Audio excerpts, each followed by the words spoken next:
Good morning, everybody. We have a new mission this morning. I have a couple of days, so I'm back on the road again for probably the next 4 days. Now, there's a little bit something going on with this. I kind of have to get this done. Everybody in Ukraine is afraid of the 9th of May. You probably heard on the news that it's Victory Day in Russia back from World War II.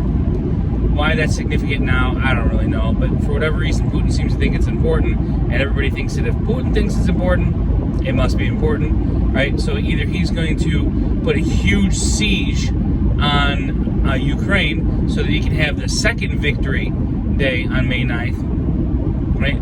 Or at least he's going to declare war, or something big's supposed to happen on that day. So that is the day to have yourselves protected.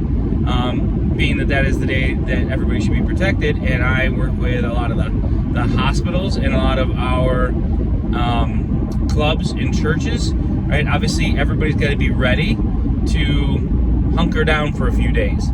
The hospital's got to be ready to take in a whole bunch of patients.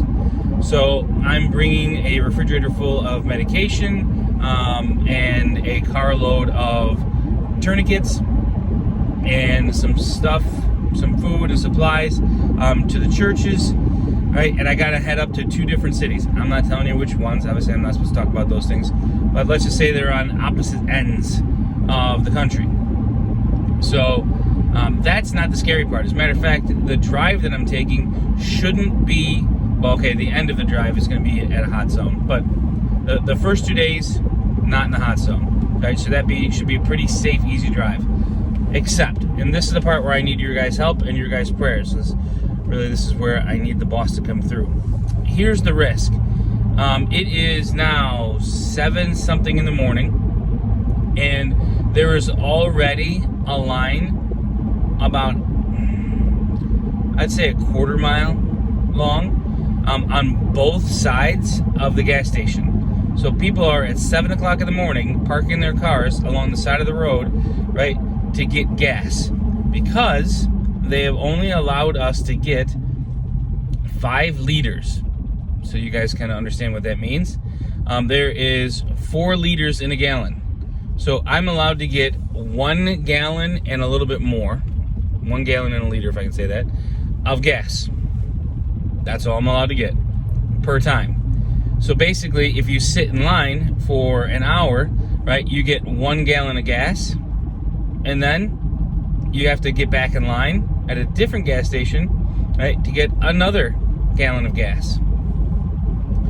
And right now, I was smart enough to get it filled up, so I have 1 full tank of propane, because yes, my car works on propane and on gasoline. So I have 1 full tank of propane and 1 full tank of gasoline. But I am headed on about an 8.5-hour trip right now, which means obviously I'm gonna run out. So I have to stop at every gas station along the way to kind of top off on a gallon, top off on a gallon, top off on a gallon, right? And hopefully be able to make it out. Now, again, because my car runs on propane and gasoline, right? The propane, usually I can get to fill up.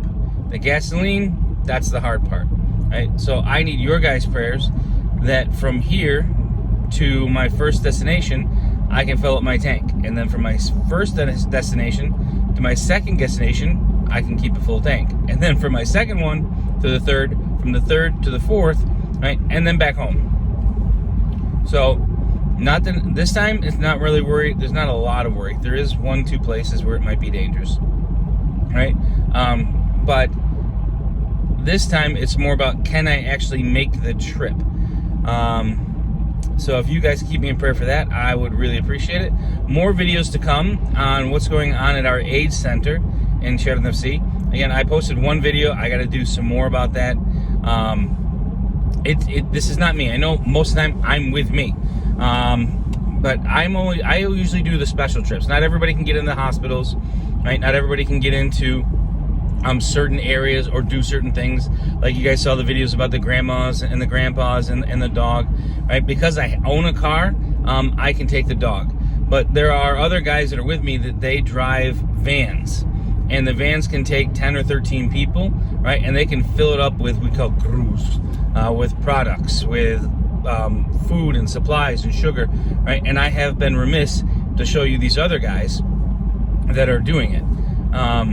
So I need to kind of get involved in that. Also, we have a big tent with inventory, sugar, flour, rice, cereal, Band-Aids, medication, stuff that we have all purchased or that we have been able to get from humanitarian help. Now, you have to be able to be in a nonprofit organization that is legitimate and licensed in Ukraine in order to receive some of this humanitarian help.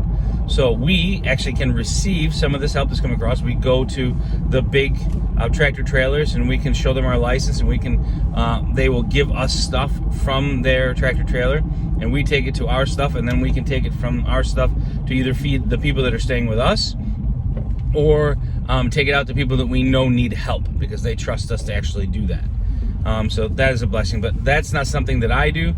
That's something that they do. I just help out with paying for the gas or kind of get a little bit of organization, right? Or tell them, hey, listen, I have a need over here, and then those guys can fill the need while I do the long distance traveling, right? And maybe that sounds like a not good use of my time, but honestly, I'm one of the only ones that can do what it is I'm doing because of my car and my ability to drive the long distance and to get into places that they can't get into. Anyway, thank you again for your prayers. Thank you again for your support, right? So that we can buy all these things, that we can pay for this gas. Thank you, and more to come.